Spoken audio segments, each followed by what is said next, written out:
나 혼자만 레벨업, 라그나로크 지난 이야기, 걷잡을 수 없이 커져버린 이집트 필드 던전 사건 속에서 수호는 무덤 관리인을 쓰러뜨려 그 험난한 시련을 통과했습니다.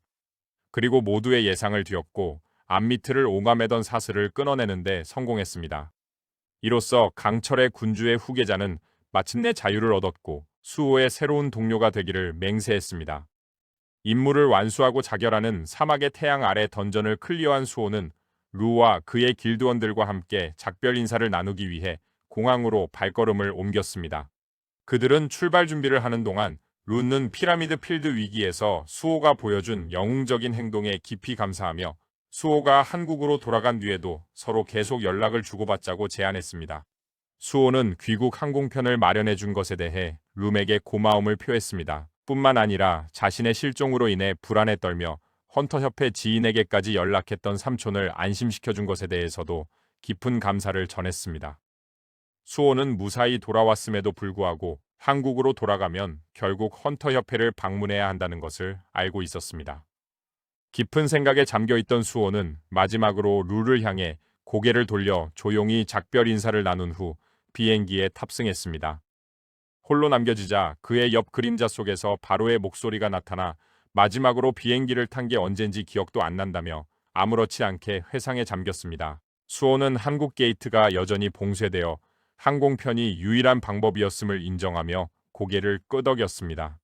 쌓아온 전투와 얻게 된 힘을 되새기며 수호는 자신이 쌓아올린 힘을 감안했을 때 지금 어떤 등급으로 평가될지에 대해 바로에게 질문했습니다. 개미왕은 조금의 망설임도 없이 수호가 이제는 A급 헌터의 실력에 도달했다고 판단했습니다. 그 말을 들은 수호는 자신의 성장이 갖는 무게를 잠시 생각했다. 그는 먼 길을 왔고 이제 준비는 거의 끝났습니다. 자신의 힘이 이 정도에 이르렀으니 더는 기다릴 수 없었다. 이민상과 이탈임의 사도에 대한 반격이 반드시 시작되어야만 했습니다. 한편 한국으로 돌아와 기사도 길드홀에서는 축제의 분위기가 한껏 무르익고 있었습니다. 주로 C급 헌터들로 이루어진 소규모 그룹에 불과했던 길드는 이제 인천에 위치한 B급 게이트의 권한을 획득하며 그 위상이 한층 높아졌습니다. 길드 마스터는 이 도약을 매우 자랑스러워하며 그들의 성장이 강화 약물 스타더스트 덕분이라 했습니다. 길드원들은 흥분했지만 모두가 같은 열정을 공유하진 않았습니다. B급 헌터 김성수는 조용히 불안하게 모든 것을 지켜봤습니다. 스타더스트에는 뭔가 석연치 않은 구석이 있었습니다. 아직 설명할 수는 없었지만 불안감은 가시지 않았죠. 길드원들이 축하를 이어가던 중 갑작스런 난입으로 방 안은 고요해졌습니다. 문이 열리자 그 존재만으로도 부자연스러운 권위가 뿜어져 나오는 한 아이가 이끄는 무리가 모습을 드러냈습니다. 어떠한 격식도 없이 소녀는 길드에게 직접 물었습니다. 인천에 있는 게이트의 권리를 가진 자들이 당신들이냐고 말이죠. 깜짝 놀란 김성수는 그들의 신원을 확인하고 아이에게 조심스럽게 의도를 물었습니다. 아이는 의례적인 대화에는 전혀 관심 없다는 듯 압도적인 권위로 방안을 완전히 장악하며 게이트를 자신에게 넘기라고 요구했습니다. 김성수를 제외한 모든 헌터들이 거스를 수 없는 힘에 이끌린 듯 하나둘씩 고개를 숙였습니다. 다른 길드원들이 아이에게 지배되자 김성수는 불신 속에서 지켜보았습니다. 아이는 재미있다는 듯이 길드의 상태에 대해 언급하며 아직 스타더스트를 복용하지 않은 자들이 있다고 지적했습니다. 김성수는 경로에 휩싸여 모두가 왜 이렇게 행동하는지, 아이가 그들에게 무엇을 했는지 따져 물었습니다. 소녀는 차분히 자신의 목적을 말했습니다. 그의 창조주께서는 주인 없는 세계라고 불리는 곳에 지배를 원하셨고 자신은 그 신성한 명령을 수행하기 위해 지구로 왔다고 말했습니다. 창조주라는 말은 김성수의 의심을 더욱 깊게 만들었습니다. 마치 컬트 집단의 광기처럼 들렸고 그의 인내심은 한계에 달했습니다. 무기를 뽑아든 김성수는 동료들을 풀어주라고 요구하며 이 광기를 여기서 끝내겠다고 맹세했습니다. 아이의 표정이 어두워졌습니다. 아이는 추종자에게서 검을 받아 김성수의 저항을 경멸하듯 비웃었죠. 그리고는 그저 검을 만졌을 뿐인데 칼날에서 증폭된 힘이 터져 나왔습니다. 단 한 번의 휘두름에 김성수의 상반신이 잘려나갔습니다. 김성수가 미동도 없이 쓰러지자 바닥에는 피가 쏟아졌습니다. 아이는 말없이 돌아서서 추종자들을 이끌고 길드 사무실 문을 통과했습니다. 그의 목소리가 남아 밖에 있는 헌터들에게 본 것을 잊으라 명령했습니다. 그날 밤 인천공항 기사도 길드 전용 게이트는 조용히 자리에 있었습니다. 아이와 그의 일행이 도착하여 그곳에 있던 헌터들에게 차분히 지시를 내렸습니다. 던전 브레이크가 임박했어도 협회엔 아무것도 보고하지 말라고요. 잠시 후 천둥 같은 균열음이 공기를 갈랐습니다. 게이트 깊은 곳에서 기괴한 형체들이 쏟아져 나오기 시작했고 괴물 같은 존재들이 세상으로 넘어왔습니다. 아이는 혼란 속에서도 꼼짝 않고 홀로 서 있었습니다. 그는 자신과 같은 피조물은 오직 창조주의 뜻을 받들기 위해 존재한다는 확고한 진실에 깊이 잠겼습니다. 그들의 신이 전쟁을 원한다면 기꺼이 전쟁을 일으킬 것이며 정복을 갈망한다면 그것을 이루어 바칠 것입니다. 그들에게는 그 명령 외에 다른 어떤 존재 이유도 없었습니다. 그러나 그때 계시가 내려왔습니다. 그들의 창조주의자 신으로 추앙받던 분께서 말씀하시길 대격변이 일어났다는 것입니다. 불멸이라 믿었던 그들과 같은 존재가 다른 차원에서 소멸했다는 사실은 불가능했지만 실제로 일어난 일이었습니다. 그 사건은 신성한 질서 전체에 파문을 일으켰고 새로운 명령이 내려졌습니다. 그리하여 사도와 그의 동족은 수많은 추종자를 모아 신의 군대를 조직했습니다.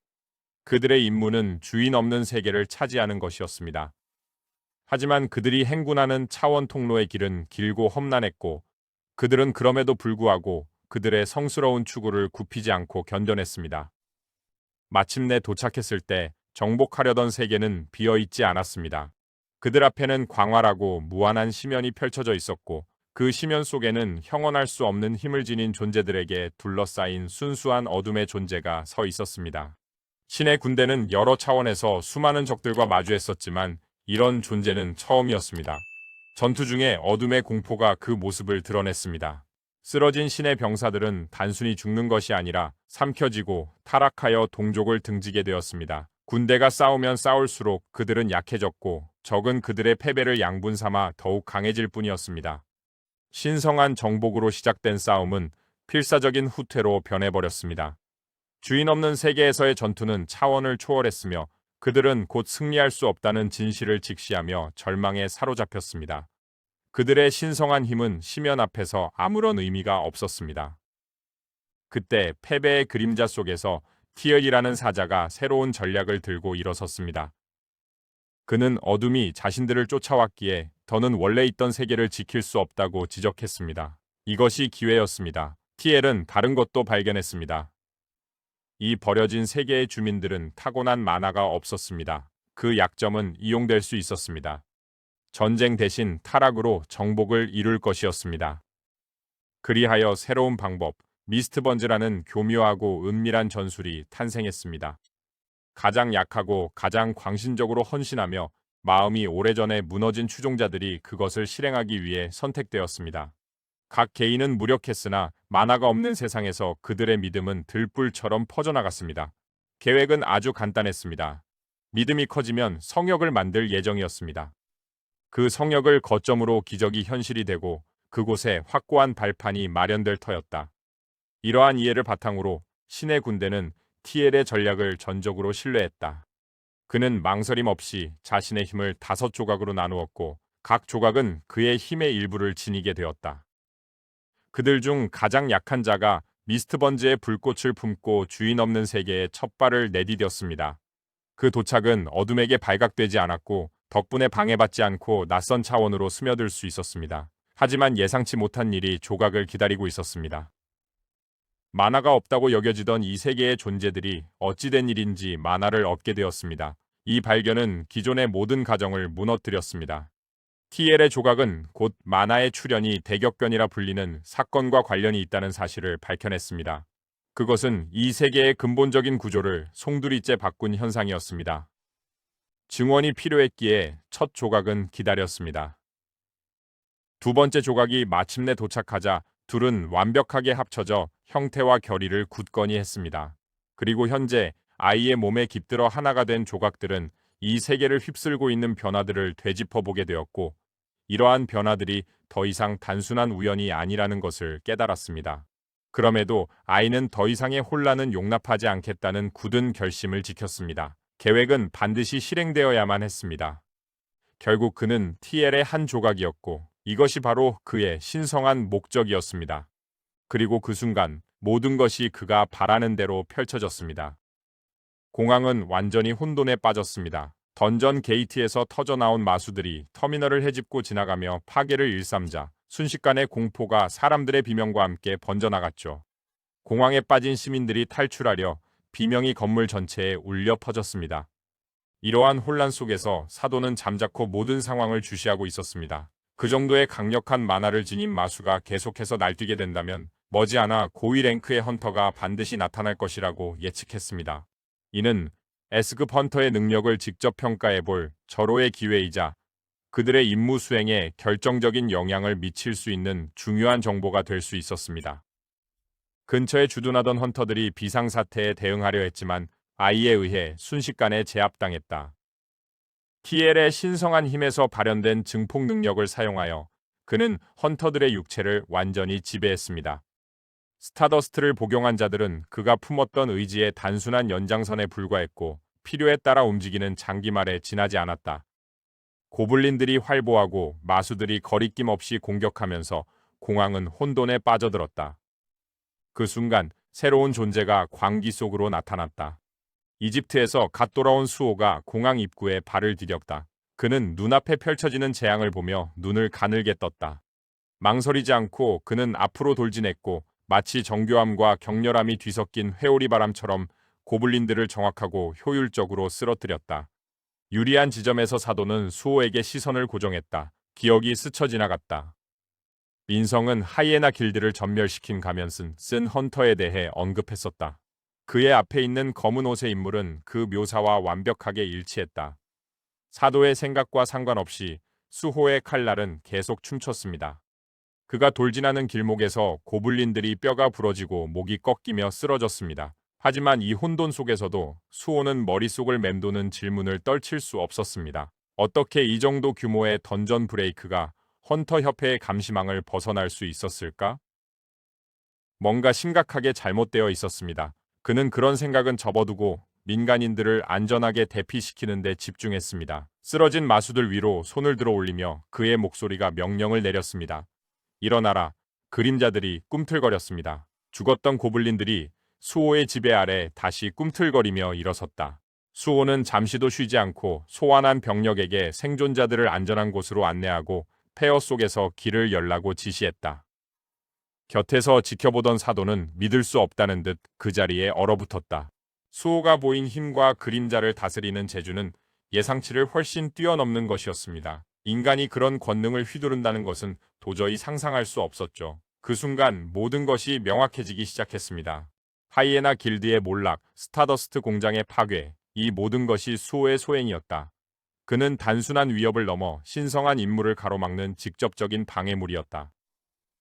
이러한 사실을 깨달은 사도는 자신이 사라져야만 한다는 것을 직감했다. 만약 수호가 그들의 존재를 알면 작전 전체가 수포가 될 수 있었다. 그가 막 후퇴하려던 순간 요란한 굉음이 그의 생각을 가로막았다. 거대한 트럭 한 대가 공중으로 날아와 그를 향해 돌진했다. 충돌 직전 수호는 날아오는 트럭을 중간에서 가로막고 엄청난 힘으로 쳐내 모든 방향으로 파편이 흩어지게 만들었습니다. 그는 사도를 그저 위험에 처한 어린아이라고 생각하고 본능적으로 감쌌다. 공격자를 찾아 헤매던 수호의 시선은 불길과 잔해 속에서 우뚝 서 있는 마치 황소처럼 거대한 보스 몬스터에게 강렬하게 고정되었습니다. 괴물이 우렁찬 포효로 존재감을 과시했습니다. 그 기운을 감지한 수호는 이 녀석이 보스 몬스터임을 직감했습니다.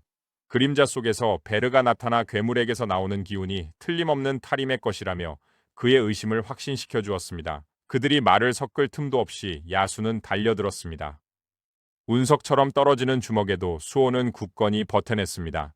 그는 거침없이 돌진하여 그 공격을 온몸으로 받아냈습니다. 두 주먹이 부딪히며 엄청난 충격을 일으켰고 그 충격파가 주위를 휩쓸었습니다. 사도는 허를 찔린 채 방금 일어난 일을 파악하려 애썼습니다. 수호는 무고한 아이라고 믿은 아이를 지키려 자신을 희생했습니다. 하지만 수호가 어둠과 같은 힘의 조각을 지녔음에도 진정한 계승자가 되기에는 아직 길이 멀었습니다. 그의 잠재력은 여전히 불확실하고 위험했습니다. 아직 완전히 각성하지 않았군. 사도의 표정이 어두워졌다. 수호가 진정한 위협이 되기 전에 지금 여기서 제거하는 것이 현명할지도 모른다. 하지만 그가 행동에 나서기 전 또 다른 존재가 전장을 가로질렀다. 늦어서 미안하다는 목소리가 들려왔다. 그의 손에 불꽃이 나타나며 강렬한 열기를 뿜어냈다. 그는 한 번의 동작으로 공중에 불덩이를 쏘아냈고 그 주위의 시간마저 멈춘 듯했다. 그가 손을 휙 움직이자 불덩이들은 완벽하게 동시에 발사되어 아래의 고블린들을 몰살시켰고 수호는 멀찍이서 그 광경을 바라보고 있었다. 저 통제력과 정밀함, 그리고 압도적 스케일, 그는 의심의 여지가 없었다. 이것은 다름 아닌 S급 화염 마법사 최종인의 솜씨였던 것입니다. 종인은 자신의 공격 결과를 차분히 살폈지만 불길 속에서 거대한 괴물이 여전히 서 있는 것을 발견했다. 그는 흔들림 없이 시선을 좁히며 불을 더 불러냈다.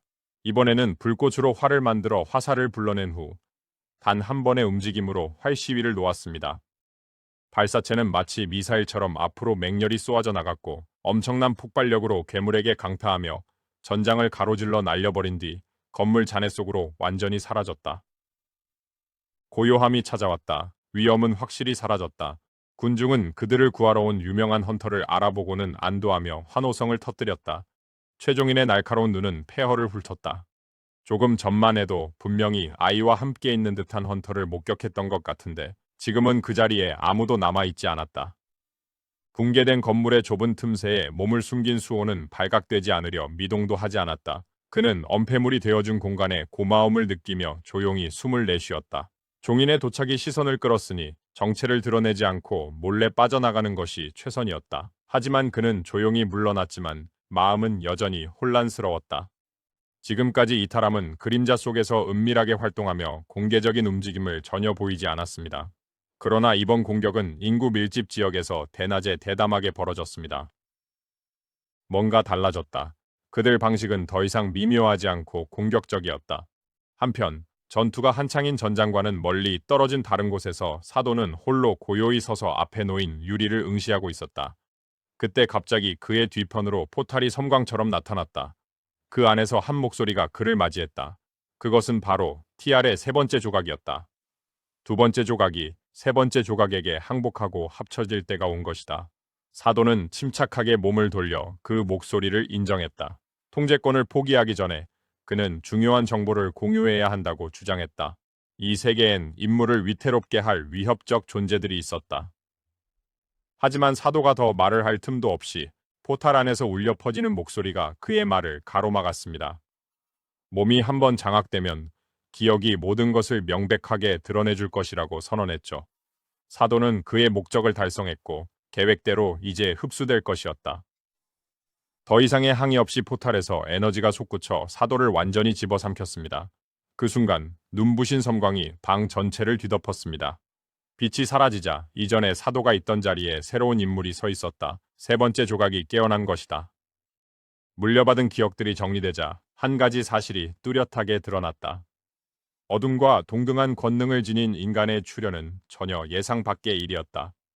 그 순간 그는 그런 존재를 없애는 것이 낭비임을 깨달았다. 그를 자신의 충실한 추종자로 만드는 것이 훨씬 더 이득이었다. 그렇게 한다면 죽은 자들까지도 능히 통제할 수 있을 터였다. 같은 시각 그림자 던전 깊숙한 곳에서 수호는 당황스럽고 불안한 기색으로 서 있었다. 그의 눈앞에 더 이상 일일 퀘스트를 이용할 수 없다는 깜빡이는 시스템 메시지가 나타났기 때문이다. 이러한 일은 이전에는 단 한 번도 발생한 적이 없었다. 자신이 어두운 심연에서 사라진 동안 도대체 무슨 일이 일어났는지 파악하려고 애쓰던 수호는 에잘에게 해답을 찾기 위해 물었다. 그녀는 원인을 밝히기 전에 분명히 망설였다. 그것은 아미트가 밤사이에 던전의 모든 고블린을 학살해서 일일 퀘스트를 수행할 대상이 전혀 남지 않았기 때문이었다. 굳건히 서서 움직이지 않던 아미트는 자신의 행동을 설명하며 겨우 비웃음을 흘렸다. 그는 단지 어린 군주의 영역에 아직 남아있는 타르나게 혐오스러운 잔재들을 모두 깨끗이 제거했을 뿐이었다. 수호는 개시에 한숨을 쉬었다. 이것이 평소의 성장 경로에 제동이 걸린다는 의미임을 잘 알고 있었다. 수호의 마음속에서 끓어오르는 좌절감을 알아차린 아미트는 그에게 제안을 건넸다. 수호가 진정으로 힘을 원한다면 자신이 직접 더 높은 경지로 이끌어줄 준비가 되었다고 말했다.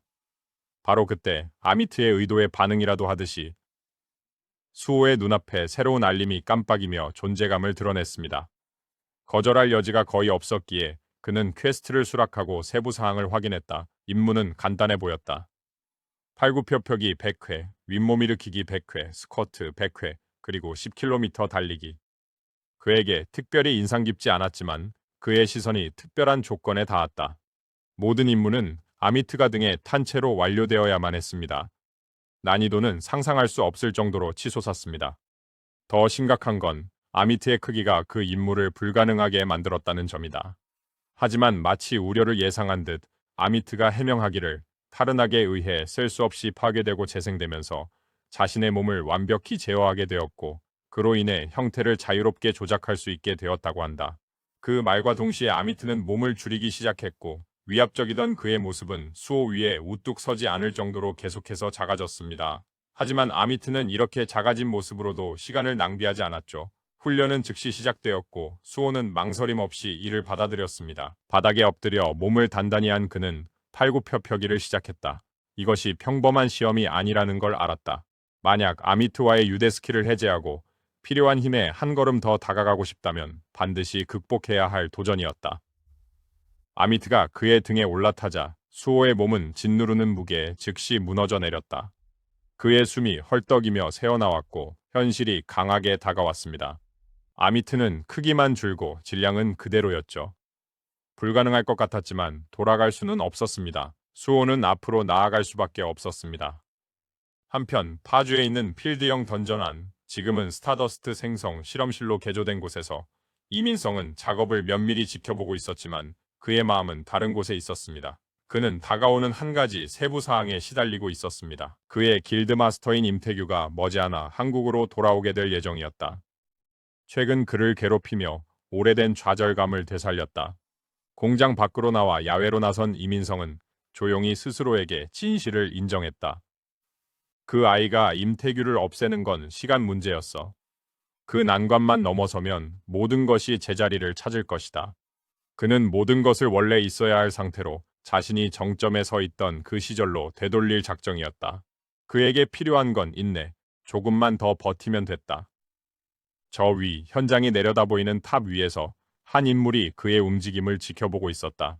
그리고 그 여성은 통신기를 통해 이민성의 현재 위치를 조용히 보고했고 그녀의 보고는 협회장에게 직통으로 전달되었습니다. 반대편에서 진철은 정보를 입수하자마자 빠르게 판단을 내렸습니다. 위치는 타당했습니다. 스타더스트 주요 생산 기지일 가능성이 매우 높았다. 그는 시간 낭비 없이 미호라는 이름의 헌터에게 명령을 내렸는데 이민성을 계속 미행하며 그의 모든 움직임을 추적하라는 것이었다.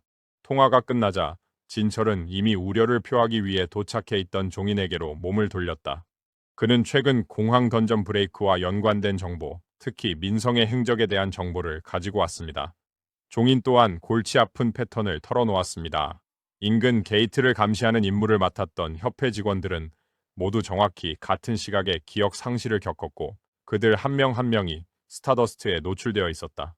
진철은 문제의 깊이를 인식하고 스타더스트가 미치는 심각한 부작용을 고려하여 이미 전면 사용 금지 결정을 내렸음을 확인했습니다. 그러나 그는 문제가 훨씬 더 복잡하다는 것을 알고 있었습니다.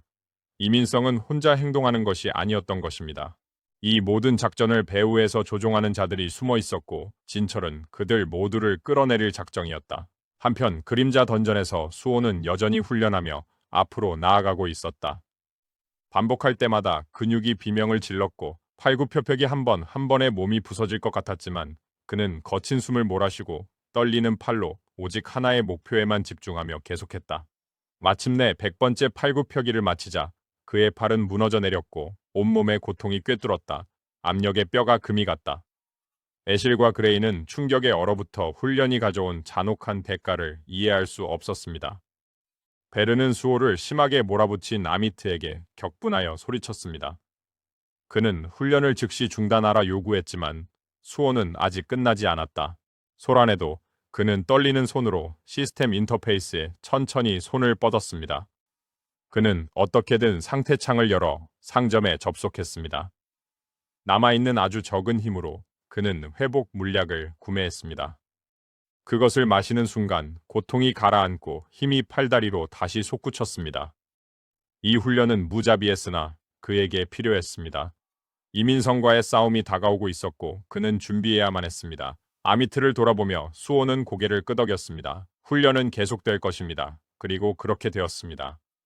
하나씩 수호는 혹독한 훈련을 이겨내고 싸워냈습니다. 다리가 후들거리고 숨이 얕아졌지만 그는 흔들리지 않았습니다. 물약을 계속해서 들이켜며 겨우 움직일 기운을 차렸지만 지독한 피로가 그림자처럼 그를 짓눌렀습니다. 마침내 그의 육체는 버틸 수 없는 한계에 도달했습니다. 그는 바닥에 쓰러져 헐떡이며 움직일 수 없었다. 마침내 훈련이 끝났고 그의 눈앞에서 깜빡이는 알림이 이를 확실하게 알려주었습니다.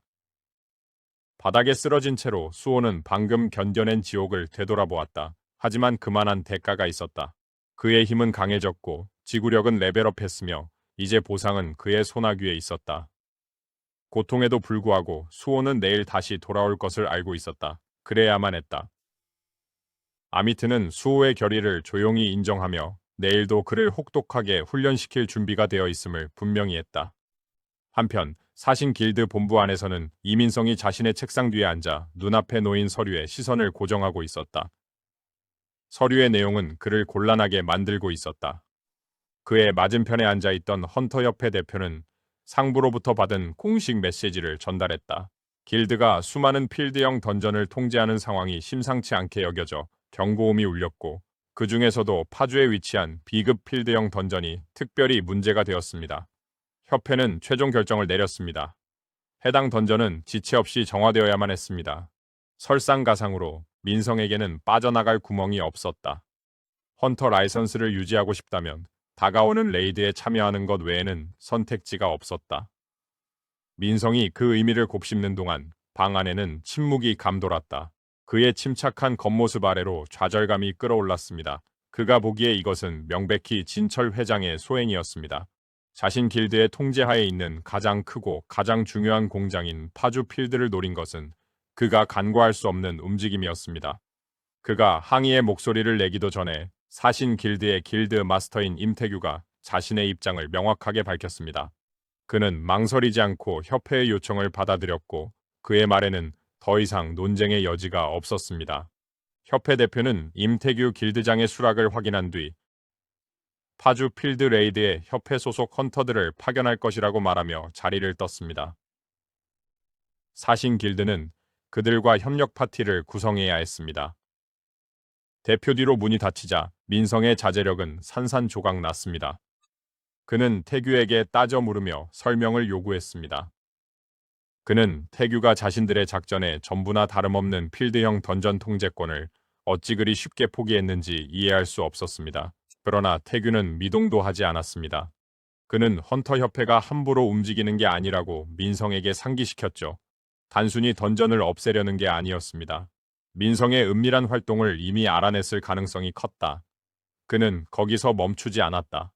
이전보다 더 차가운 어조로 태규는 민성에게 협회를 과소평가하지 말라고 한두 번 경고한 게 아니라고 상기시켰습니다. 하지만 이민성은 그의 조언을 듣기는커녕 완전히 무시했고 심지어 그가 없는 동안 길드원들을 착취하기까지 했습니다. 이제 그의 인내심은 바닥났습니다. 강철 같은 시선으로 임태규는 최종 입장을 밝혔습니다. 그는 더 이상 이민성의 방패막이가 되어주지 않을 것입니다. 그의 실수를 덮어주던 시절은 끝났습니다. 그 말은 이민성에게 큰 충격을 주어 그를 얼어붙게 만들었습니다. 현실이 다가왔고 그는 영향력을 잃었습니다. 바로 그때 임태규의 휴대폰이 울렸습니다. 한번 훑어본 후 그는 고개를 들어 이민성에게 최근 한국에서 각성한 새로운 S급 헌터에 대해 모집 담당자가 연락했다고 알렸습니다. 그는 보고 확인차 헌터협회로 향할 참이었습니다. 떠나기에 앞서 임태규는 이민성에게 계약된 임금 준비를 명령하며 상황을 해결할 여지가 충분하다는 것을 암시했습니다. 헌터협회에서 새로 각성한 S급 헌터가 평가실에서 나왔습니다. 그가 모습을 드러내자 한 목소리가 그를 불렀습니다. 앞으로 나선 것은 다름 아닌 최종인이었고 그는 한국의 최신 S급 헌터인 박도진에게 뜨거운 축하의 인사를 전했습니다. 최종인이 그를 더 자세히 관찰하자 이상한 친숙함이 마음속에서 일었다. 그 젊은 남자에 대한 무언가가 익숙하게 느껴졌다. 마치 구면인 듯한 느낌에 그는 궁금증을 참지 못하고 입을 열었습니다. 하지만 도지는 침착하고 담담하게 그들을 만난 적이 없다고 분명히 말했습니다. 그 대답을 들은 종이는 그에게 접근한 진짜 이유를 털어놓았습니다.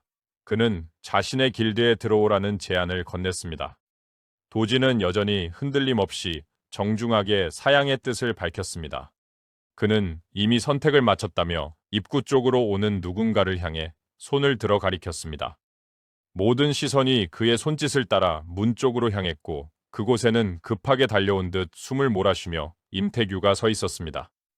그가 가까이 다가오자 도지는 자신이 그림리퍼 길드에 합류하기로 이미 결정했음을 분명하게 밝혔습니다. 일주일 뒤 파주필드에서 헌터들이 레이드를 위해 집결했습니다. 그들 중에는 A급 헌터이자 백윤호의 딸인 미호가 백호길드를 자랑스럽게 대표하며 서 있었습니다. 그녀는 차분한 표정으로 모인 그룹에게 자신을 소개했습니다. 민성은 와줘서 고맙다고 정중히 인사했습니다. 던전의 복잡성으로 그녀 같은 헌터들이 더 힘들어진다고 언급했죠. 미호는 고요히 고개를 끄덕이며 도움을 베푸는 것은 당연하고도 본연의 의무라고 답했습니다. 겉은 차분했지만 그녀의 생각은 달랐죠. 그녀는 이번 레이드가 파주필드 아래에 묻힌 모든 것을 드러낼 것이며 진실을 밝히기로 결심했습니다. 하지만 그녀를 불안케한 누군가가 있었습니다. 그는 새로이 각성한 S급 헌터로 현재는 그림리퍼 길드의 박도진이었습니다. 작전 중 그의 존재는 그녀가 예상치 못한 예측 불가능성을 더했습니다. 그럼에도 불구하고 모든 준비를 마친 그림리퍼 길드 멤버들과 미호가 이끄는 헌터협회팀은 던전으로 발걸음을 옮겼습니다. 미호는 침착한 목소리로 시작을 알리는 신호를 주었고 발굴팀은 즉시 장비를 갖추었습니다.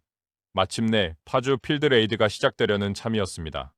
이것으로 나 혼자만 레벨업 라그나로크 9화 요약을 마칩니다. 다음 에피소드도 기대해주세요. 구독하고 알림 설정해두시면 10화 공개될 때 놓치지 않고 시청하실 수 있습니다. 곧 새로운 챕터로 다시 찾아뵙겠습니다.